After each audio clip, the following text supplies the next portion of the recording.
নারী এএফসি অনূর্ধ্ব-20 টুর্নামেন্টের বাছাই খেলতে লাওসে পৌঁছেছে বাংলাদেশ দল। আজ দুপুর ১:৩০টায় লাওসের উদ্দেশ্যে রওনা হন আফিদারা। থাইল্যান্ডে ঘণ্টা দেড়েক যাত্রা বিরতির পর নির্ধারিত সময়ে লাওসে পৌঁছেছেন তারা। বাফুফের পাঠানো এক ভিডিও বার্তায় দলের সহকারী কোচ মাহবুবুর রহমান লিটু বলেছেন, আমরা সবাই সুস্থ আছি, ভালো আছি এবং ভালোভাবে পৌঁছেছি। আমাদের জন্য সবাই দোয়া করবেন যেন আমরা ভালো রেজাল্ট নিয়ে ফিরতে পারি। এবং সেই সাথে আগামীকাল থেকে বাংলাদেশের অনুশীলন শুরু হচ্ছে।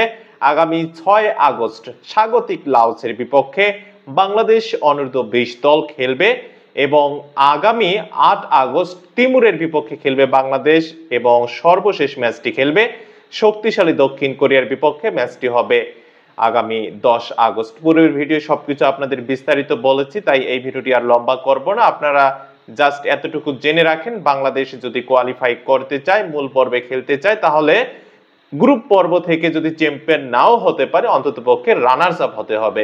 তাই অবশ্যই প্রথম ম্যাচটা অনেক বেশি গুরুত্বপূর্ণ এবং দ্বিতীয় ম্যাচটা অনেক বেশি গুরুত্বপূর্ণ।